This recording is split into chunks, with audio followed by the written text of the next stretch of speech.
Hello students, welcome back to my channel. I am Nikita, your maths teacher. आज આપણે દેવસત્ય paper સેટમાંથી પ્રશ્નપત્ર 1નો વિભાગ D solve કરવાના છીએ। બધા જ એક્ઝામ્પલ બહુ જ વ્યવસ્થિત રીતે તમને ડીપમાં સમજાવીશ, જેથી બધા જ સ્ટુડન્ટ એક્ઝામ્પલને સમજી શકે। જો મારી ચેનલમાં પહેલી વાર આવ્યા હોય તો પ્લીઝ ચેનલને સબસ્ક્રાઇબ કરી દેજો, આ વિડીયોને તમારા ફ્રેન્ડ સુધી શેર કરજો અને વિડીયોને ખાસ લાઇક કરજો।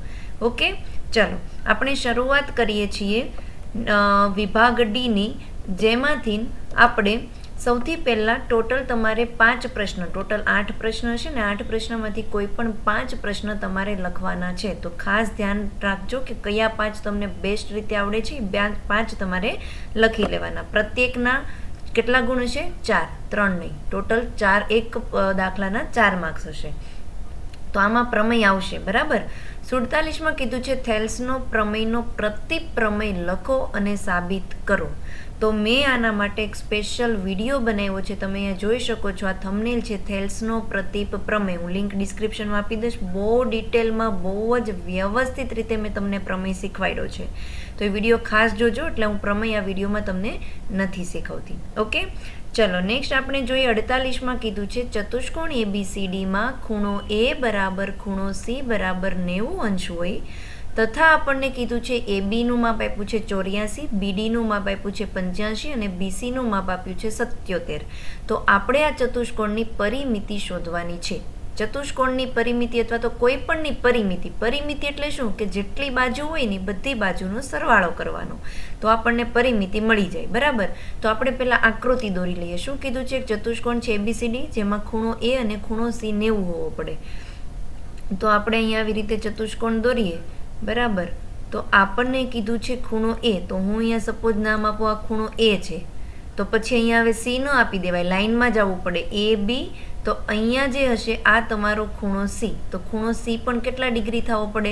90। તો આ રીતની કંઈક આકૃતિ બની। બે ખૂણા સામસામેના 90 હોય ને તો આ બે 90 થાય, બરાબર। તો હવે આપણને કીધું છે કે આ ખૂણો A પણ 90 છે અને અહીંયા કીધું છે ખૂણો C જે છે એ 90 છે। ક્લિયર? હવે આપણે અહીંયા બીજા નામ આપી દઈએ ABC અને આ જે ખૂણો હશે એ હશે D। બાજુ AB આપી છે 84 સેન્ટીમીટર, તો હું અહીંયા લખી નાખું બાજુ AB છે મારી પાસે 84 સેન્ટીમીટર। બાજુ BD એટલે કે અહીંયાથી લઈને આ જે વિકર્ણ થઈ ગયું, બરોબર। તો બાજુ BD આપણને આપી છે 85 સેન્ટીમીટર, બાજુ BC છે 77 સેન્ટીમીટર। અને હવે આપણે આ ચતુષ્કોણની પરિમિતિ એટલે કે આપણે AD અને CD શોધવું પડશે। ઓકે, તો અહીંયા જોઈ શકીએ છીએ, પહેલાં આપણે આ ઉપરનો ત્રિકોણ લઈએ, ત્રિકોણ BAD। શું લેશું આપણે? ત્રિકોણ BADમાં માપ ખૂણો A જે છે એ 90 અંશ છે, તેથી આપણે એમાં શું લગાવી શકીએ? પાયથાગોરસ। માપ ખૂણો એ 90 હોવાથી પાયથાગોરસ પ્રમેય પ્રમાણે, પાયથાગોરસ પ્રમેય પ્રમાણે। ચલો આપણે પાયથાગોરસ પ્રમેય લખીશું। પાયથાગોરસ પ્રમેય આપણને શું કહે છે? કર્ણનો વર્ગ। તો કર્ણ કોને કહેવાય? ખૂણા એની સામેની બાજુ હોય એને કર્ણ કહેવાય। તો ત્રિકોણ ABDમાં કર્ણ કોણ છે? BD। તો અહીંયા લખીશું BD નો વર્ગ બરાબર બાકીની બે બાજુ એટલે કે AB નો વર્ગ અને AD ના વર્ગના સરવાળા જેટલું થાય। AB નો વર્ગ વત્તા AD ના વર્ગના સરવાળા જેટલું થાય, બરાબર। આ કાટકોણ ત્રિકોણમાં કોઈ પણ બે બાજુ આપણી પાસે હોય તો આપણે ત્રીજી બાજુ શોધી શકીએ છીએ। BD અહીંયા શું આપ્યું છે? 85, તો આપણે અહીંયા લખી દઈએ 85 નો વર્ગ બરાબર બાજુ AB આપણી પાસે છે 84, 84 નો વર્ગ વત્તા AD નો વર્ગ, 85 નો વર્ગ। કઈ રીતે કરશું? જો કોઈ પણ હું મારી ચેનલમાં વૈદિક ટ્રીક પણ અપલોડ કરું છું વિડીયો, બરાબર। તો તમે જોયું છે તો ખબર હશે કે કોઈ પણ એવી સંખ્યા જેનો એકમનો અંક 5 હોય, જો આપણે એનો વર્ગ કાઢવો હોય તો 5 નો વર્ગ શું આવે? 25 લખી દો। અને 8 પછીની સંખ્યા કઈ થઈ? 9, 9 × 8 = 72। તો આનો આપણને 85 નો વર્ગ મળી ગયો 7225। તો આપણે અહીંયા લખીશું 7225 બરાબર 84 નો વર્ગ કાઢવા માટેની વૈદિક ટ્રીક છે 8 નો વર્ગ 4, 4 નો વર્ગ 16, 8 ચોક 32 ને 32 દુ 64। અહીંયા આપણે લખીશું 64, 6, 5, 6 4 10 નો 0, વધી પડી 1, 6 ને 1 7 એટલે કે 7056। તો અહીંયા આવશે 7056 વત્તા ADનો વર્ગ. ચલો હવે તમને આ વૈદિક ટ્રીકના વિડીયો ન જોયા હોય તો તમે જોઈ શકો છો, અથવા તો તમે ગુણાકાર કરી લેજો. બરાબર, તો આ 7225 અહીંયા જે છે એમ જ રહેશે, પ્લસ 7056 જ્યારે બરાબરની આ બાજુ આવશે તો આવશે માઇનસ 7056 બરાબર ADનો વર્ગ. બંનેની બાદબાકી કરીએ. બાદબાકી શું આવે છે? 7225માંથી જ્યારે આપણે 7056ને બાદ કરીશું તો અહીંયા 5ની ઉપર આવી જશે 15, 2ની ઉપર 1, 1માંથી 15 નહીં 5 નહીં જાય તો ફરીથી આવશે 11. અહીંયા 2ની ઉપર શું આવશે? 1. 15માંથી 6 બાદ કરીએ, 7 8 9 10 11 12 13 14 15 9. 11માંથી 5 બાદ કરીશું તો આવશે 6 અને 1 169. આ બંનેની બાદબાકી થઈ ગઈ 169 બરાબર ADનો વર્ગ. વર્ગ જ્યારે સામે જશે તો વર્ગમૂળ આવશે. તો 169 કોનું વર્ગમૂળ છે? ચલો 1 થી લઈને 25 તો વર્ગ અને વર્ગમૂળ શીખી જ લેવાનું. બરાબર, તો AD ની કિંમત આપણને મળી ગઈ 169 જે છે એ 13નું વર્ગમૂળ છે. તો અહીંયા આપણને બાજુ AD મળી ગઈ 13 સેન્ટીમીટર. ક્લિયર? એવી જ રીતે હવે આપણે બાજુ CD શોધવા માટે આ જે ત્રિકોણ દેખાય છે એમાં પાયથાગોરસનો પ્રમેય લગાવીશું, કારણ કે માપ ખૂણો C જે છે એ કેટલા અંશનો છે? 90 અંશનો છે. એટલે આપણે પાયથાગોરસનો પ્રમેય લગાવી શકીએ. ચલો આપણે અહીંયા જે બાદ બાકી બધું કરેલું તો ઇરેઝ કરી દઈએ પહેલાં. તો હવે આપણે લખીશું નીચેનો ત્રિકોણ, એટલે કે ત્રિકોણ. ઓકે, નીચેના ત્રિકોણ માટે ત્રિકોણ BCD માં માપ ખૂણો C 90 અંશનો છે. તેથી પાયથાગોરસના પ્રમેય પ્રમાણે કર્ણ થાય છે BD, BDનો વર્ગ એ બાકીની બે બાજુ એટલે કે BCનો વર્ગ અને બીજી બાજુ CDના વર્ગના સરવાળા જેટલો થાય. ક્લિયર? BD એટલે શું છે? 85. તો અહીંયા લખીશું 85નો વર્ગ બરાબર બાજુ BC છે 77, 77નો વર્ગ વત્તા CDનો વર્ગ. 85નો વર્ગ હમણાં જ આપણે અહીંયા નીકાળ્યો હતો, કેટલો થતો હતો? 7225. તો અહીંયા લખીશું 7225 બરાબર 77નો વર્ગ આપણે શોધી લઈએ બંનેનો ગુણાકાર કરીને. 77 ગુણ્યા 77. 0 7 7 49 નો 9 વધી પડી 4, 7 7 49 50 51 52 53. તો અહીંયા આવશે 9 3 અને 5. 9 9 વત્તા 3 થઈ ગયું 10, 11 ને 12 નો બગડો વધી પડી 1, 3 ને 1 4, 4 ને 5 9 અને 5 5929. 77નો વર્ગ છે 5929 વત્તા CDનો વર્ગ. નાવ હવે આ 5929 પ્લસમાં છે, પ્લસ જ્યારે આ બાજુ આવશે તો શેમાં થઈ જશે? માઇનસમાં. તો આપણે કરશું 7225 માંથી 5929 ને બાદ કરીએ તો અહીંયા વધશે CDનો વર્ગ. ચલો આપણે બંનેની બાદબાકી કરી જોઈએ. 7225 માંથી 5929 બાદ કરવાના છે. આપણે અહીંયા મિસ્ટેક નથી કરીને 77નો વર્ગ શોધવામાં? ઓકે, બરાબર છે. ચલો 5માંથી 9 બાદ નહીં થાય એટલે શું આવશે? 15. અને અહીંયા 2ની ઉપર શું આવી જશે? 1. પરંતુ 1માંથી 2 બાદ નહીં થાય એટલે આપણે અહીંયા લેશું 11. અહીંયા 2ની ઉપર 1, 1માંથી 9 બાદ નહીં થાય તો 11 અને અહીંયા 7ની ઉપર આવશે 6. ચલો 9 10 11 12 13 14 15 6 આવશે. 11માંથી 2 જશે તો 9 આવશે. 11માંથી 9 જશે તો 2 આવશે અને 6માંથી 5 જશે તો આવશે 1.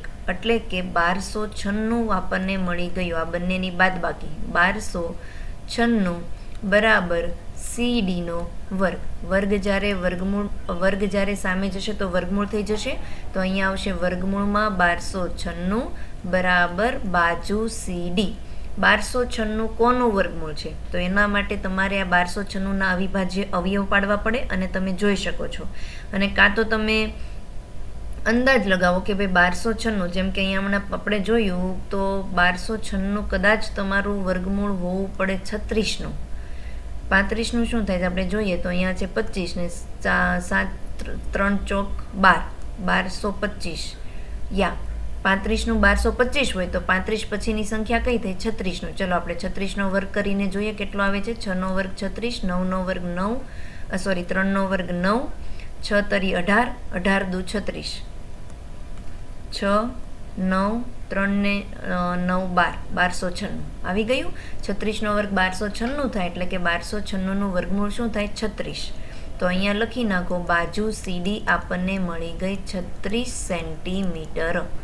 જુઓ, કાં તો તમે અવિભાજ્ય અવયવ કરીને વર્ગમૂળ શોધી શકો છો, કાં તો વિચારો કે ભાઈ આ 1296 કોના વર્ગની નજીકની સંખ્યા છે, એના નજીકની સંખ્યાનો ગુણાકાર કરીને જોઈ શકો છો. બરાબર. તો હવે અહીંયા આપણને બાજુ CD પણ મળી ગઈ છે 36 સેન્ટીમીટર.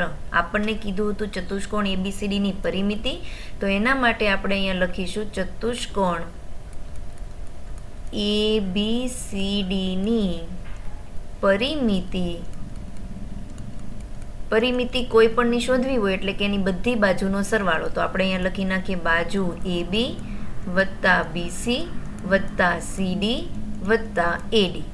બાજુના માપ આપણે અહીંયા લખીશું, જેમ કે આપણે જોઈ શકીએ છીએ. બાજુ AB આપણી પાસે હતું 84, બાજુ BC આપણી પાસે રકમમાં હતું તે 77, બાજુ CD અને AD આપણે શોધ્યું. CD છે 36, CD બાજુ મળી આપણને 36 અને બાજુ AD આપણને મળી ગઈ 13. બધાનો સરવાળો કરી નાખીએ અને આપણો દાખલો અહીંયા પૂરો થાય છે.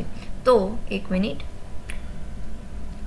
ઓકે, નેક્સ્ટ 7, 8, 9, 10, 11, 12, 13, 14, 15, 16, 17, 18, 19 ને 20, 20 નો 0 વધી પડી 2, 8 ને 2 10, 10 ને 7 17, 17, 18, 19, 20 અને 1 21, એટલે કે 210 સેન્ટીમીટર. ખાસ એકમ લખવો જરૂરી છે. જો એકમ નહીં લખ્યો હોય તો તમારો અડધો માર્ક્સ કપાશે. તો લખી નાખવાનું છેલ્લે એક લાઈનમાં આ ચતુષ્કોણ ABCD ની પરિમિતિ 210 સેન્ટીમીટર થાય. આ આખો તમારો દાખલો. આઈ હોપ બધાને સમજાણું હતું. કંઈ જ અઘરું નથી. આવો દાખલો ઓપ્શનમાં ન કઢાય, કરાય. જ્યારે તમે એક્ઝામ મતલબ કે પેપર સોલ્વ કરતા હોય ને ત્યારે તો તમારે બધા જ દાખલા કરવાના. અઘરાથી અઘરો હોય તો પણ ટ્રાય કરીને શીખીને કરવાનો, કારણ કે એ પણ એક્ઝામમાં આવી શકે છે, તો તમને હેલ્પફુલ થઈ શકે છે. બરાબર. ચલો નેક્સ્ટ આપણે જોઈએ 49મો દાખલો, જેમાં આપણને કીધું છે બે ક્રમિક અયુગ્મ સંખ્યાઓના વર્ગોનો સરવાળો 290 છે, તો તે સંખ્યાઓ શોધો. ચોથા ચેપ્ટરનો દાખલો છે. કેવી કીધી છે? ક્રમિક સંખ્યા, અને પાછી ખાલી ક્રમિક નથી, અયુગ્મ પણ કીધી છે. તો આવું જ્યારે આપણને કે ત્યારે આપણે ધારી લઈએ. ધારો કે પ્રથમ ક્રમિક સંખ્યા કઈ હશે? x. પહેલી સંખ્યા છે આપણી x. તો બીજી ક્રમિક સંખ્યા ખાલી ક્રમિક કીધી હોય ને તો આપણે આગળની જે x ધારી હોય ને એમાં 1 ઉમેરી દેવાનું, એટલે x + 1 થઈ જાય. પરંતુ જો તમને રકમમાં યુગ્મ અને અયુગ્મ કીધું હોય, એકી કીધું હોય કે બેકી કીધું હોય, તમારે એક છોડીને, એટલે એક પહેલું x હોય તો બીજી સંખ્યા લેવાની x + 2. યુગ્મ હોય તોય ભલે ને અયુગ્મ હોય તોય ભલે. સમજાઈ ગયું? આઈ હોપ બધા સમજાઈ ગયું છે. તો આપણે અહીંયા લખીશું બીજી ક્રમિક અયુગ્મ સંખ્યા. હું અહીંયા અયુગ્મ લખવાનું, બરાબર. બીજી ક્રમિક અયુગ્મ સંખ્યા થશે x + 2. ડન. હવે તમને શું કીધું છે કે આ બંને ક્રમિક સંખ્યા છે ને એનો આપણે પહેલા શું કરી દેવાનું છે? વર્ગ. અને વર્ગ કરીને બંને સંખ્યાનો કરી દેવાનો સરવાળો. તો હું અહીંયા કરી દઉં. પહેલી ક્રમિક સંખ્યા છે મારી x, એનો વર્ગ. બીજી ક્રમિક સંખ્યા છે મારી x + 2, એનો વર્ગ. અને આ બંનેનો જ્યારે હું સરવાળો કરીશ તો જવાબ આવશે 290. આવું મને રકમ કહે છે. તો આ બે સંખ્યા શોધો. એના માટે આપણે આને આખું સોલ્વ કરીશું. x ની કિંમત લાવીશું અને x ની કિંમત અહીંયા મૂકીશું. ડન. ચલો ફટાફટ આપણે કરીએ. અહીંયા કરી દઈએ x² વત્તા, હવે આવું ન કરી દેતા x² વત્તા 4, આ a + b² જે તમે આઈડેન્ટિટી છે એ 8મા ધોરણથી શીખતા આવો છો. a + b² હોય ત્યારે જ્યારે આપણે આનું સ્વરૂપ છૂટું પાડીએ ત્યારે શું થાય છે? a² + 2ab + b². તો અહીંયા આવશે x² વત્તા 2ab. 2ab માં આવશે 2 × 2 4 અને 4 × x 4x. 4x વત્તા b². b એટલે કે 2 છે તો 2² થઈ ગયો 4. હવે એક સ્ટેપ હું અહીંયા કરું છું કે આ +290 છે બરાબરની આ બાજુ આવશે તો શું થઈ જશે? -290 બરાબર 0. ક્લિયર? આ એક્સનો વર્ગ અને આ એક્સનો વર્ગ બંને સમાન પદ છે. સમાન પદનો આપણે સરવાળો કરી નાખીએ. 1 + 1 શું થઈ ગયું? 2. તો નેક્સ્ટ સ્ટેપ આવશે 2x વર્ગ વત્તા 4x. અહીંયા જુઓ 4 અને 290 અચળ પદ છે. એક પ્લસ છે, એક માઇનસ છે, તો બંને વચ્ચે બાદબાકી થશે. 290 માંથી 4 ને જ્યારે આપણે બાદ કરીશું તો 286 જવાબ આવશે. બરાબર? તો અહીંયા આપણે મૂકીશું માઇનસ, કારણ કે મોટી સંખ્યાની નિશાની આવશે અને 290 માંથી 4 બાદ કરો તો જવાબ આવશે 286 બરાબર 0. દ્વિઘાત સમીકરણ તમારું બની ગયું છે. પરંતુ હું આ દ્વિઘાત સમીકરણને હજી નાનું કરી શકું છું. કઈ રીતે? કારણ કે મને દેખાય છે કે ત્રણેય પદમાં 2 જે છે એ સામાન્ય છે. તો જે સામાન્ય છે એને આપણે સામાન્ય કાઢી લઈએ. હું અહીંયા કાઢીશ 2. 2 નીકળી ગયું તો હવે અહીંયા વધ્યું x વર્ગ વત્તા 2x માઇનસ 1, 2 કા 2, 4 દુ 8 અને 3 દુ 6 એટલે કે 143. સમજાઈ ગયું? હવે આ મેં 2 અહીંયા સામાન્ય કાઢ્યા છે એ આખા કાઉન્સની સાથે ગુણાકારમાં છે. ગુણાકાર જ્યારે પોતાનું સ્થાન છોડીને સામે જશે ત્યારે શેમાં આવી જશે? ભાગાકારમાં. તો અહીંયા વધશે તમારું સમીકરણ x વર્ગ વત્તા 2x માઇનસ 143 બરાબર 0. 2 ક્યાં ગયા? કારણ કે આ 2 અહીંયા ગુણાકારમાં હતું. ગુણાકાર જ્યારે 0ના છેદમાં આવશે ને 0ના છેદમાં કોઈ પણ સંખ્યા હોય, જવાબ આવી ગયો 0. હવે આ તમારું દ્વિઘાત સમીકરણ મળી ગયું. કેમ આપણે ટ્રી મેથડથી સોલ્વ કરતા હતા કે અહીંયા એવી 2 સંખ્યા લખવાની. પહેલાં હું ટ્રી દોરી નાખું છું. મારા વિડીયો જે પહેલેથી જોતા હશે ને ખબર હશે આ મારી મેથડ છે. બરાબર? તો અહીંયા તમારી એવી 2 સંખ્યા લખવાની કે જે 2 સંખ્યાનો જો તમે ગુણાકાર કરો તો 1 ગુણ્યા 143 થાય તો એ 2 સંખ્યાનો ગુણાકાર કરવાથી અમારો જવાબ 143 આવવો પડે. અને એ જ 2 સંખ્યાનો અહીંયા અંતિમ નિશાની જોવાની, છેલ્લી નિશાની કઈ છે? માઇનસ. તો એ જ 2 સંખ્યાની બાદબાકી કરવાથી મધ્યમ પદ કયું છે? +2. તો મધ્યમ પદ +2 આવવું પડે. ફરીથી કહું છું, તમારું અહીંયા દ્વિઘાત સમીકરણ બની ગયું. હવે તમારે અહીંયા 2 એવી સંખ્યા લખવાની કે જે 2 સંખ્યાનો ગુણાકાર કરવી તો a ગુણ્યા c નો ગુણાકાર હોય એટલો આવવો પડે. અને એ જ 2 સંખ્યાનો અંતિમ નિશાની જોવાની, બાદબાકીની છે એટલે બાદબાકી કરવાથી મધ્યમ પદ +2 આવવું પડે. તમને ના ખબર પડે તો તમારે 143 ના અવિભાજ્ય અવયવ કરીને જોઈ લેવાનું. 11 ગુણ્યા 13. જ્યારે તમે 11નો ગુણાકાર 13 સાથે કરશો ત્યારે બંનેનો ગુણાકાર 143 આવશે અને આ બંને સંખ્યાની બાદબાકી કરશું તો આવશે +2. બરાબર? બાદબાકી કરશું તો આવશે 2. હવે આ 11 અને 13ને નિશાની કઈ આપવાની? શું બંનેને પ્લસ આપીએ? શું બંનેને માઇનસ? એકને પ્લસ એકને માઇનસ? તો આ કન્ફ્યુઝન પણ ઘણા વિદ્યાર્થીને રહે છે. તો કઈ નિશાની આવશે? જ્યારે તમારી બાદબાકી કરવાની હોવાથી, ફરીથી કહું છું, જ્યારે તમે અહીંયા માઇનસ કરવાનું હોય તો બંને સંખ્યાને વિરુદ્ધ નિશાની આવશે. અને જો અહીંયા પ્લસ હોય તો બંને સંખ્યાને સમાન નિશાની આવશે. બરાબર? તો આપણને એટલી ખબર પડી ગઈ કે અહીંયા માઇનસ છે એટલે આ બંને સંખ્યાને વિરુદ્ધ નિશાની આવશે. એકને પ્લસ આવશે, એકને માઇનસ આવશે. તો જે તમારી મધ્યમ પદની નિશાની હોય એ મોટી સંખ્યાને આપવાની. એટલે કે અહીંયા પ્લસ છે. બરાબર? તો મોટી સંખ્યાને પ્લસ આપવાનું. 1 મિનિટ. ઓકે? તો જે નિશાની હોય મોટી સંખ્યાને આપવાનું. તો આ અહીંયા પ્લસ આવશે અને એની વિરુદ્ધ નિશાની નાની સંખ્યાને, તો 11 ને આવશે માઇનસ. તો નેક્સ્ટ આપણે લખીશું, અહીંથી 2 કાઉન્સ હું ડાયરેક્ટ લખું છું, x - 11 અને બીજો કાઉન્સ બનશે x + 13 બરાબર 0. તમારે છે ને મોટો દાખલો હોય ને ત્યારે બધા પ્રોસેસ બતાવવાની જરૂર નથી. ડાયરેક્ટ અહીંયાથી લખી શકો છો. પણ એ ક્યારે? કે જ્યારે x ના વર્ગનો સહગુણક ફક્ત ને ફક્ત 1 હોય ત્યારે જ. ઓકે? તો હવે આપણે શું કરીશું? કરતા બનાવીએ. આ x - 11 બરાબર 0 ઓર સરખાવી દઈએ x + 13 બરાબર 0. -11 જ્યારે સામે જશે તો થઈ જશે +11. એવી જ રીતે અહીંયા +13 જ્યારે સામે જશે તો થઈ જશે -13. હવે તમે અહીંયા આ દાખલામાં નહીં કહી શકો કે આ કન્ડિશન શક્ય નથી ને આ શક્ય છે. કેમ?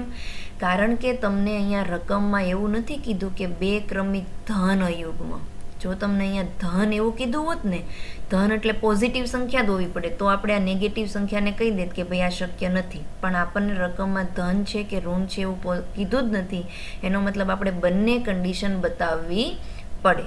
તો હવે આપણે અહીંયા લખીશું, જો x બરાબર 11 હોય તો પ્રથમ સંખ્યા 11 થાય અને બીજી ક્રમિક સંખ્યા 11 વત્તા 2 એટલે કે 13 થાય. અને જો x બરાબર -13 લઈએ તો પ્રથમ ક્રમિક સંખ્યા x એટલે કે -13 થશે અને બીજી ક્રમિક સંખ્યા થશે -11, કારણ કે -13 વત્તા 2 કરશો તો જવાબ આવશે -11. આઈ હોપ સમજાણું હશે. 4 માર્ક્સનો દાખલો છે એટલે આ ટાઈપના દાખલા બહુ જ પૂછાવાના ચાન્સીસ છે. પ્રેક્ટિસ કરજો એટલે આવડી જશે. આગળ જોઈએ આપણે નેક્સ્ટ 50મો દાખલો, જેમાં આપણને કીધું છે કે સમાંતર શ્રેણી 3,8,13 થી લઈને એનું અંતિમ પદ 253 હોય તો તેનું છેલ્લેથી 20મું પદ શોધો. ઘણા સ્ટુડન્ટને છે ને આ દાખલામાં ડિફિકલ્ટી પડે છે કે ભાઈ છેલ્લેથી 20મું પદ શોધવું હોય તો શું કરવું. જો તમારે આગળથી 20મું પદ શોધવાનું હોત તો તમે એ 20 શોધી લેત, પણ છેલ્લેથી 20મું પદ કીધું છે તો એ પણ ઇઝી જ છે. આપણને છેલ્લેથી 20મું પદ કીધું છે ને તો આપણે સમાંતર શ્રેણીને ફેરવી નાખીએ. જે અંતિમ પદ છે ને એને પ્રથમ પદ લઈ લઈએ અને જે પ્રથમ પદ છે એને અંતિમ પદ આપી દઈએ. તો આપણે અહીંયા બનાવીશું સમાંતર શ્રેણી. હું લખું છું AP, કારણ કે એને ઇંગ્લિશમાં કહેવામાં આવે છે એરિથમેટિક પ્રોગ્રેશન, બરાબર. તો મેં શું કીધું કે હું સમાંતર શ્રેણીને ફેરવી નાખું છું, એટલે કે આ 253 છે ને એને હું પહેલાં લખીશ, કોમા એની પછીનું પદ કયું આવતું હોય તો જુઓ કે ભાઈ સામાન્ય તફાવત કેટલો છે. તો અહીંયા 8માંથી 3 બાદ કરીએ તો 5 આવે, એનો મતલબ સામાન્ય તફાવત 5 5 છે. તો આગળ સમાંતર શ્રેણી વધતી જાય છે 3 થી 8, 8 થી 13. તો હવે અહીંયા કઈ સંખ્યા હશે કે એના પછીનું પદ 253 હોય. એનો મતલબ મારે 253માંથી ને 5ને શું કરી દેવાના, બાદ કરી દેવાના. તો 253માંથી હું 5ને બાદ કરું તો શું આવે, 248. તો બીજું પદ બનશે 248. આવી રીતે સમાંતર શ્રેણી કન્ટિન્યુ હશે. 13, 8, 5, 3. મેં સમાંતર શ્રેણીને શું કરી દીધી, રિવર્સ કરી દીધી. હવે ઇઝી દાખલો. હવે તમે લખી નાખો આપેલી સમાંતર શ્રેણીનું પ્રથમ પદ એ 253. સામાન્ય તફાવત D શોધવા માટેનું સૂત્ર આપણી પાસે છે A2 - A1. આપણે જોઈ શકીએ છીએ કે સમાંતર શ્રેણીનું A2 પદ જે છે બીજું પદ છે 248. તો 248માંથી પ્રથમ પદ A1 253 બાદ કરીશું તો જવાબ આવશે -5. -5 કારણ કે નિશાની મોટી સંખ્યાની. જ્યારે તમારી સમાંતર શ્રેણી આવી રીતે હતી ને તો +5 આવતું. તો હવે તમે ઉલટી કરી નાખી, ફેરવી નાખી એટલે -5 આવશે, બરાબર. તો અહીંયા આવશે D -5. પ્રથમ પદ મળી ગયું તમને. હવે તમારે છેલ્લેથી પેલું એટલે કે છેલ્લેથી 20મું શોધવાનું હતું ને, હવે પ્રથમથી જ 20મું શોધી લેવાનું. એટલે n આપ્યું છે 20 અને A20 શોધવાનું છે. સમજાઈ ગયું? તો આપણે અહીંયા an નું સૂત્ર લખીશું. an બરાબર a વત્તા n-1 ગુણ્યા d. એ પ્રથમ પદ એ છે 253. આપણે અહીંયા લખીશું પ્રથમ પદ એ બરાબર 253 વત્તા n ની કિંમત છે 20. તો n દેખાય ત્યાં લખીશું 20 - 1 ગુણ્યા સામાન્ય તફાવત d છે -5. આગળ સ્ટેપ કરીએ. 253 વત્તા 20માંથી 1 બાદ કરીશું તો શું આવશે, 19. અહીંયા આવશે 19. એનો ગુણાકાર કરવાનો -5 સાથે. 253 પ્લસ માઇનસ થઈ જશે -19 પંચા. આપણે 19 પંચા કરી જોઈએ. 9 પંચા 45 નો 5 વધી પડી 4, 5 એકા 5 ને 4 9, 95. 253માંથી 95 ને બાદ કરીશું. 253માંથી 95 ને બાદ કરીએ તો અહીંયા આવશે 13. 4, 4માંથી 9 નહીં જાય એટલે 14 અને 2 ની ઉપર આવશે 1. 13માંથી 5 બાદ કરીશું તો 9, 10, 11, 12, 13, 9 નહીં 8. ઓકે, 13માંથી આપણે 5 બાદ કરીએ તો 8. 14માંથી 9 બાદ કરીશું તો આવશે 10, 11, 12, 13, 14, 5 અને અહીંયા આવશે 1 એટલે કે 158. આપણને મળી ગયું એ 20મું પદ. શું મળ્યું આપણને? આ એ 20મું પદ. તો લખી નાખવાનું આમ આપેલી સમાંતર શ્રેણી 3,8,13,253 સમાંતર શ્રેણી હોય તો તેનું છેલ્લેથી 20મું પદ 158 થાય. બહુ ઇઝી છે. છેલ્લેથી ગમે એટલામાં પદ શોધવાનું કે ને તમારે સમાંતર શ્રેણીને રિવર્સ કરી નાખવાની અને પછી પ્રથમથી જ શોધવાનો. જવાબ તમારો સેમ આવશે. બેઠે બેઠા માર્ક્સ મળશે. જો આ 4 માર્ક્સનો દાખલો છે. સમજાઈ ગયું? નેક્સ્ટ આપણે જોઈએ 51મો દાખલો, જેમાં કીધું છે કે નીચે દર્શાવેલ વિતરણમાં જુદી જુદી હોસ્પિટલમાં આવતા બહારના દર્દીઓની સંખ્યા છે. જો મધ્યક 18 હોય તો ખૂટતી આવૃત્તિ શોધો. ખૂટતી આવૃત્તિને લગતો દાખલો બહુ જ પૂછાવાના ચાન્સીસ છે. ઘણા બધા ચાન્સીસ છે, હશે જ.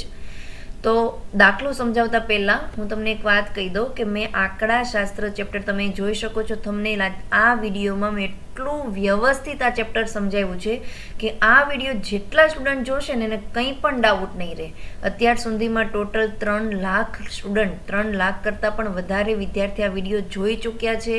જો તમે ના જોયો હોય તો ખાસ જોઈ લેજો. બહુ જ મેં વ્યવસ્થિત ક્લિયર રીતે આખું ચેપ્ટર એમાં સમજાવેલું છે. હું લિંક ડિસ્ક્રિપ્શનમાં આપી દઈશ. બરાબર. હવે આપણે અહીંયા દાખલા પાછું આવીએ. આપણને કીધું છે દર્દીઓની સંખ્યા 11 થી 13, 13 થી લઈને 15 એવી રીતે વર્ગ આપી દીધો છે. તો મેં અહીંયા વર્ગ બધા લખી નાખ્યા છે. આને શું છે?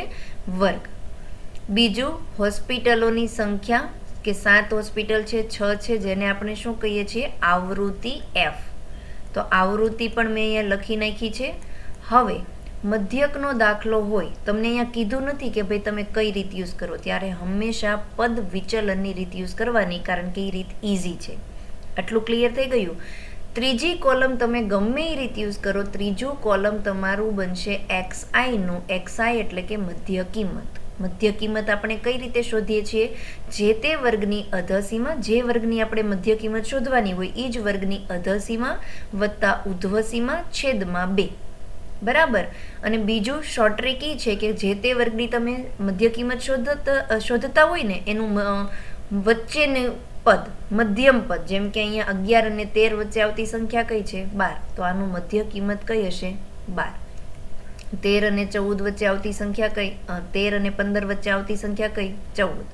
અને બીજી રીતે યાદ રાખી શકો કે પહેલી મધ્ય કિંમત તમે ગણતરી કરીને શોધી લો, પછીની બધામાં ફરીથી એવું અંતિમ અધસીમા ઉધ્વસીમા છેદમાં 2 એવું નથી કરવાનું.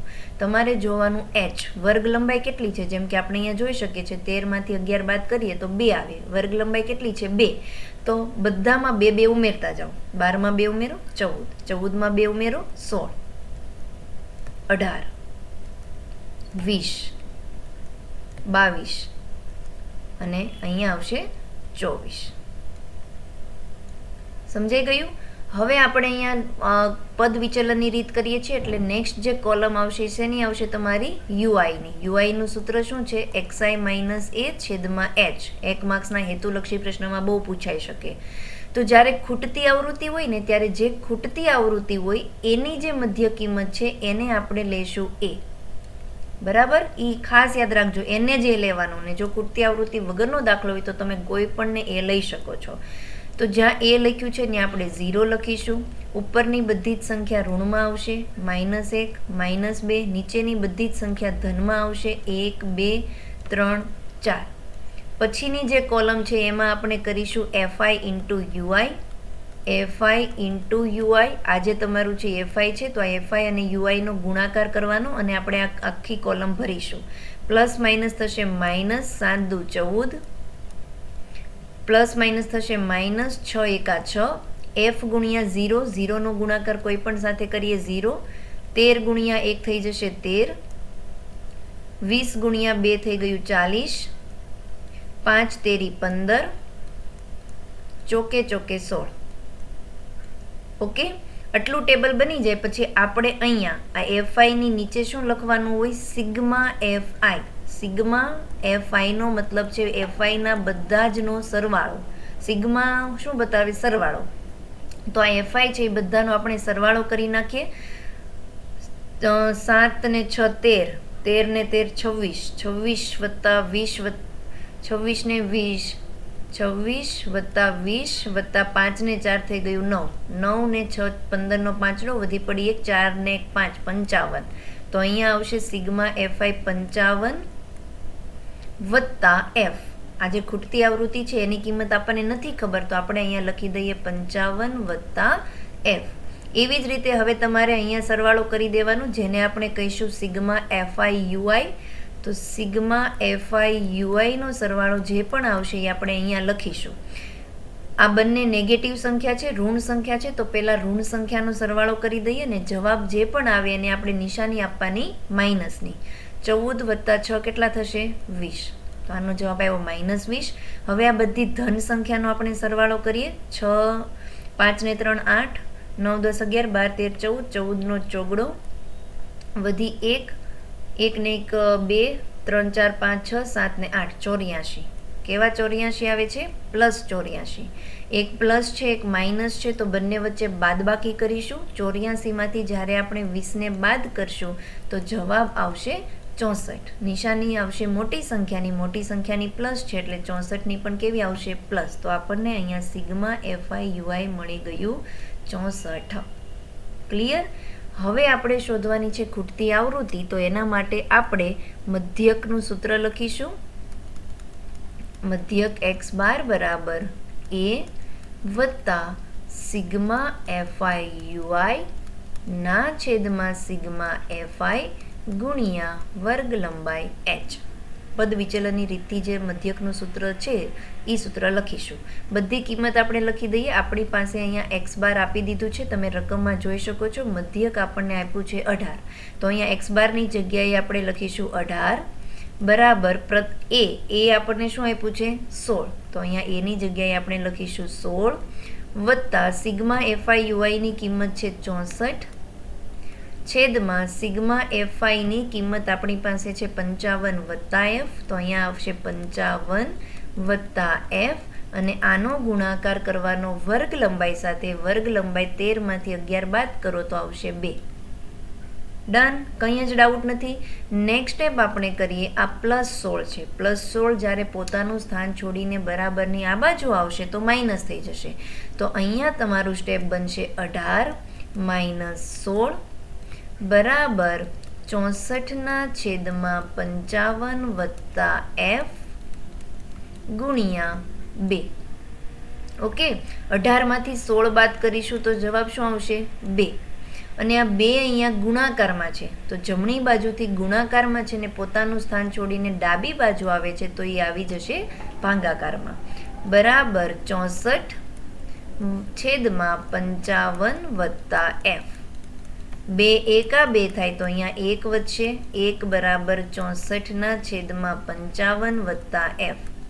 આ 55 વત્તા એફ જે છે અહીંયા ભાગાકારમાં છે. ભાગાકાર જ્યારે સામે જશે તો શેમાં થઈ જશે? ગુણાકારમાં. તો નેક્સ્ટ સ્ટેપ આપણે જોઈએ છીએ. શું આવી ગયું? 55 વત્તા એફ બરાબર 64. એફને જ્યારે આપણે કરતા બનાવીશું તો 64 એમ જ રહેશે. આ +55 પોતાનું સ્થાન છોડીને બરાબરની સામે જશે તો -55 થશે. તો એફ બરાબર 64માંથી 55 બાદ કરીએ તો આપણને મળી ગયું 9. અહીંયા દાખલો પૂરો થાય છે. નીચે લખી નાખવાનું. આમ ખૂટતી આવૃત્તિ 9 છે. આખો દાખલો 4 માર્ક્સનો દાખલો છે. કોષ્ટક બનાવવામાં ખાસ ધ્યાન આપવાનું અને પછી તમને સાદું રૂપ આપતા આવડવું પડે. ઓકે, નેક્સ્ટ જોઈએ. હજી એક વખત કહું છું, જો આંકડાશાસ્ત્રનું કદાચ તમને વ્યવસ્થિત આવડતું હોય ને તો પણ આ એક વખત આ વિડીયો જોજો. બહુ જ ક્લિયર થઈ જશે. આ ચેપ્ટરને લગતું કંઈ ડાઉટ નહીં રહે. બરાબર. હવે આપણે જોઈએ છીએ 52મો દાખલો, જેમાં આપણને કીધું છે કે નીચે આપેલું વિતરણ વિશ્વના કેટલાક શ્રેષ્ઠ બેટ્સમેન દ્વારા એક દિવસીય આંતરરાષ્ટ્રીય મેચોમાં નોંધાવેલ રનની સંખ્યા આપે છે. આપણે તો એ જે આગળ હોય આપણે અહીંયા જોવાનું. આપણને શું શોધવાનું કીધું છે? બહુલક, એટલે કે ઝેડ શોધવાનો છે. તો જ્યારે પણ દાખલામાં બહુલક શોધવાનો આવે, સૌથી પહેલાં તમારે બહુલકીય વર્ગ કયો છે એ નક્કી કરવાનું. તો બહુલકીય વર્ગ કોના પરથી નક્કી થાય? કે ભાઈ જે વર્ગની આવૃત્તિ સૌથી મહત્તમ હોય. આપણે અહીંયા જોઈ શકીએ છીએ સૌથી મહત્તમ આવૃત્તિ કોણ છે? 18. તો આ જે વર્ગ છે એને આપણે કહીએ બહુલકીય વર્ગ, અને આ જ વર્ગ ઉપરથી આપણને બધી જ સંખ્યા મળશે. જેમ કે બહુલકીય વર્ગની જે અધસીમા હોય જેને આપણે કહીશું એલ, તો એલ કેટલું આવી ગયું? 4000. બહુલકીય વર્ગની જે આવૃત્તિ હોય એને આપણે કહીએ F1, તો F1 ની કિંમત મળી ગઈ 18. એના આગળના વર્ગની આવૃત્તિને આપણે F0 કહીએ, તો F0 મળી ગયું 4. એના પછીના વર્ગની આવૃત્તિને F2 લઈશું, F2 ની કિંમત મળી ગઈ 9. અને બીજું તમારે જરૂર પડશે h વર્ગ લંબાઈની. તો વર્ગ લંબાઈ 4000 માંથી 3000 બાદ કરીએ તો વર્ગ લંબાઈ શું આવી ગયું? 1000. બધા જ ડેટા મળી ગયા. હવે તમે બહુલક z નું સૂત્ર લખો. બહુલક z બરાબર l વત્તા f1 માઇનસ f0 ના છેદમાં 2f1 minus f0 minus f2, અને આનો ગુણાકાર આપણે વર્ગ લંબાઈ h સાથે કરવાનો. બધી કિંમત મૂકી દઈએ. અહીંયા આપણને l મળી ગયું છે 4000 વત્તા f1 ની કિંમત છે 18 માઇનસ f0 છે 4 છેદમાં 2 ગુણ્યા f1, હું લખી દઉં છું 18 દુ 36 માઇનસ f0 છે 4 માઇનસ f2 છે 9 અને એનો ગુણ્યા વર્ગ લંબાઈ h છે 1000. સાદું રૂપ આપીએ આપણે. 4000 પહેલાં અહીંયા એમ જ રહેવા દઈએ. વત્તા 18 માંથી 4 બાદ થશે તો કેટલા આવશે? 14. 15, 16, 17, 18. 14 આવશે 18 માંથી 4 બાદ કરીશું તો, છેદમાં 36. હવે જો આ 9 અને 4 બંને સંખ્યા તમે જોઈ શકો છો કે ઋણ છે, તો બંને સંખ્યાનો શું થશે? સરવાળો. પરંતુ નિશાની કઈ આવશે? માઇનસની. 9 ને 4 10, 11, 12, 13. અહીંયા આવશે -13 અને એનો ગુણાકાર આપણે કરીશું 1000 સાથે. નેક્સ્ટ સ્ટેપ જોઈએ. 4000 વત્તા 14 અને 14 નો ગુણાકાર 1000 સાથે કરી નાખીએ તો અહીંયા કેટલા થઈ ગયા? 14000 છેદમાં 36 માંથી 13 બાદ કરીએ, 6 માંથી 3 જાય તો 3, 3 માંથી 1 જાય તો 2, 23. હવે આપણે આ 14000 ભાગ્યા 23 કરી નાખવાનું અને પછી જે જવાબ આવે એને 4000 માં ઉમેરી દઈએ. તો આપણે કરીએ 14000 ભાગ્યા 23. 14000 ભાગ્યા 23. 23 છે એટલે અહીંયા 3 સંખ્યા લેશું. 23 છંગ કરી જોઈએ. 6 તરી 18 નો આઠડો વધી પડી 1, 6 દુ 12 ને 1 13, 138. તો અહીંયા હશે 23 છંગ 138. 140 માંથી 138 બાદ થશે તો આવશે 2. ઉપરથી આવશે 0. આપણે અહીંયા જોઈ શકીએ છીએ કે 20 જે છે એ 23 કરતાં નાની સંખ્યા છે, તેથી આપણે એક ઉપર 0 લગાડીશું અને અહીંયા એક 0 આપીશું. 23 9 કરી જોઈએ. 9 તરી 27 ને 7 વધી પડી 2, 9 દુ 18, 18 ને 2 20, 207 થઈ જાય છે. તો 23 18 સાથે ભાગ ચાલશે. 8 તેરી 24 નો ચોગડો વધી પડી 2, 8 દુ 16, 17 ને 18, 184. 23 નો 8 સાથે ચાલશે 184. 200 માંથી 184 બાદ કરીશું તો 16 જવાબ આવશે, પરંતુ 16 23 કરતાં નાના છે તો અહીંયા એક 0 મૂકીશું. તો અહીંયા આપણે મૂકી દઈશું પોઈન્ટ. બરાબર, પોઈન્ટ મૂકી દઈએ. હવે 23 નો ગુણાકાર 160, તો 23 18 થાય છે. 23 7 કરી જોઈએ. 161, તો 23 6 138. 23 છંગ થશે 138. 10 માંથી 8 બાદ કરીએ તો આવશે 2, 6 ની ઉપર આવશે 5, 5 માંથી 3 બાદ કરીશું તો આવશે 2, 22. 23 કરતાં નાના છે તો એક 0 મૂકીશું. 220. 9 કેટલા થતા હતા? 207. તો અહીંયા આવશે 9. હવે છોડી દો. પોઈન્ટ પછી 2 અંક આવી જાય ને એટલે ઇનફ છે. તો આપણો જવાબ કેટલો આવ્યો? 608.69. તો આપણે અહીંયા મૂકીએ.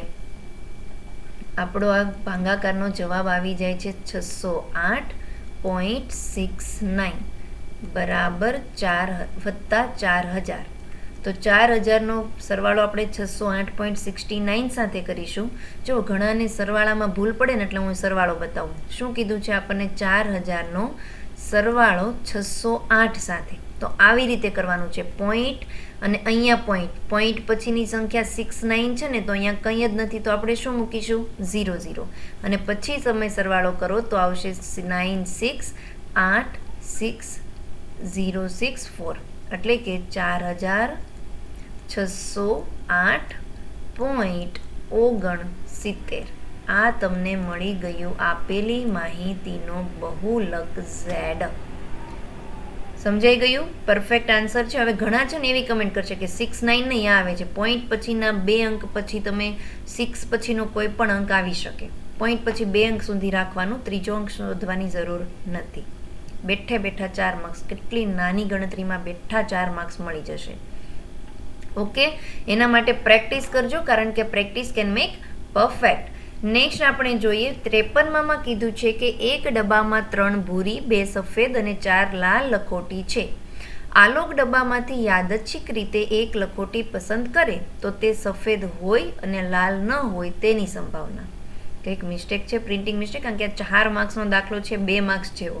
બરાબર, તો આપણે અહીંયા કઈ રીતે કરીશું? ટોટલ આપણે લખી લઈએ કે કયા કયા રંગની કેટલી કેટલી લખોટી છે. આપણે જોઈ શકીએ છીએ કે ડબ્બામાં ભૂરા રંગની 3 લખોટી છે, સફેદ રંગની લખોટી છે 2 અને લાલ રંગની લખોટી છે 4.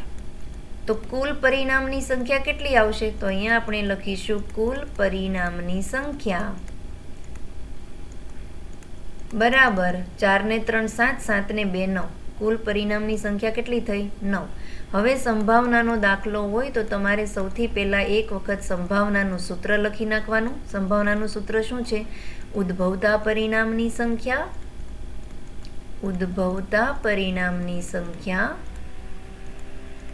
છેદમાં કુલ પરિણામની સંખ્યા. ઓકે, નેક્સ્ટ પહેલી કન્ડિશન માટે આપણને કીધું છે કે લખોટી સફેદ રંગની હોય તેવી ઘટનાની સંભાવના. તો આપણે અહીંયા લખીશું A બરાબર સફેદ લખોટી હોય તેવી ઘટના, જેને આપણે કહીશું P of A. તો P of A બરાબર સફેદ લખોટી કેટલી છે? 2. તો અહીંયા આવશે ઉદ્ભવતા પરિણામની સંખ્યા 2 છેદમાં કુલ પરિણામની સંખ્યા 9. ઓકે, બીજા માટે જોઈએ, બીજી કન્ડિશન માટે લેશું આપણે B બરાબર શું કીધું છે? લાલ ન હોય. લાલ ન હોય એટલે કે ભૂરી પણ હોય તો પણ ચાલે ને સફેદ હોય તો પણ ચાલે, પણ લાલ ન હોવી પડે. તો આપણે અહીંયા લખીશું B બરાબર લાલ રંગની લખોટી ન હોય તેવી ઘટના, જેને આપણે લઈશું P of B. લાલ ન હોય તો કયા રંગની હશે? કાં તો એ સફેદ રંગની હશે ને કાં તો ભૂરા રંગની હશે. તો બંનેનો સરવાળો કરી દઈએ તો 3 + 2 થઈ ગયું 5. ઉદ્ભવતા પરિણામની સંખ્યા 5 છેદમાં કુલ પરિણામની સંખ્યા 9. ઓકે, નેક્સ્ટ આપણે જોઈએ 54મો દાખલો, જેમાં કીધું છે કે 2 ખેલાડીઓ સોનિયા અને સંગીતા ટેનિસ મેચ રમે છે. ઓકે, સાનિયા મેચ જીતે તેની સંભાવના 0.57 છે. તો સંગીતા મેચ જીતે તેની સંભાવના શોધો. ફરીથી 1-2 માર્ક્સનો દાખલો છે. તો આપણે અહીંયા લખીશું કોની જીતે એમ કીધું છે? સાનિયાની. તો આપણે અહીંયા લખી દઈએ સાનિયા મેચ જીતે તેની સંભાવના, જેને આપણે P of A તરીકે લઈએ. બરાબર, P of A બરાબર આપણને આપી જ દીધું છે કે 0.57. તો સંગીતા મેચ જીતે ને એની સંભાવના, જો સાનિયા મેચ જીતે છે એ 0.57 છે. તો જો સાનિયા મેચ હારી જાય ને તો જ સંગીતા મેચ જીતી જાય. તો સાનિયા મેચ હારે એ જીતે છે એની પૂરક ઘટના થઈ. તો આપણે પૂરક ઘટના શોધી લેવાની. ફરીથી કહું છું, જો સાનિયા મેચ હારી જાય ને તો જ સંગીતા જીતી જાય. તો સાનિયા મેચ હારી જાય એના માટે આપણે એની પૂરક ઘટના P of A બાર કહીએ. તો અહીંયા લખીશું સાનિયા મેચ હારે, એને આપણે કહીએ P of A બાર, અને એ જે આવે તો એ જ તમારી સંભાવના થઈ કે સંગીતા મેચ જીતી જાય. સંગીતા મેચ જીતી જાય એનો મતલબ તમારે P of A બાર શોધી લ્યો તો તમને સંગીતા મેચ જીતે છે એની સંભાવના મળી જાય. બંને એકબીજાની પૂરક ઘટના છે ને, પૂરક ઘટનાનો સરવાળો કેટલો થાય છે? 1. તો હું અહીંયા લખીશ P of A વત્તા P of A બાર બરાબર 1. P of A ની કિંમત આપણને આપ્યું છે 0.57 વત્તા P of A બાર બરાબર 1. P of A બારને જ્યારે આપણે કરતા બનાવીશું તો 1માંથી 0.57 ને શું કરી દેવાનું? બાદ. તો 1માંથી 0.57 બાદ થાય. 1માંથી 0.57 ને આપણે શું કરી દઈશું? બાદ. બાદબાકી કરો ને ત્યારે યાદ રાખજો પોઈન્ટની નીચે પોઈન્ટ આવવો પડે. 10 અહીંયા આવશે 9 અને અહીંયા આવશે 0. 10માંથી 7 બાદ થશે તો 3, 9માંથી 5 બાદ થશે તો આવશે 4. બરાબર, પોઈન્ટની નીચે પોઈન્ટ અને 0 - 0 0. તો અહીંયા આવશે 0.43. આ કોની મળી? કે સાનિયા મેચ હારે એની. તો સાનિયા મેચ હારી હશે તો સંગીતા મેચ શું હશે? જીતી હશે. તો આ આપણને પ્રોબેબિલિટી મળી ગઈ કે સંગીતા મેચ જીતે તેની સંભાવના. નીચે લખી નાખવાનું. આમ સંગીતા મેચ જીતે છે તેની સંભાવના 0.43 થાય. અહીંયા સેક્શન ડી કમ્પ્લીટ થાય છે. આખું પ્રશ્નપત્ર 1નો વિભાગ A, B, C, D બધા જ મેં અપલોડ કરી દીધા છે. આઈ હોપ તમને મારી મેથડ પસંદ આવતી હશે. પ્લીઝ સ્ટુડન્ટ, મેથડ પસંદ આવતી હોય તો વિડીયોને લાઈક ખાસ કરજો, તમારા ફ્રેન્ડ સુધી વિડીયોને શેર કરજો અને તમારે કયા ટાઈપના વિડીયો જોતા છે એ પણ મને કમેન્ટ કરજો, જેથી નેક્સ્ટ કયો વિડીયો લાવો એ મને આઈડિયા મળે. મળીએ મારા નવા વિડીયોમાં.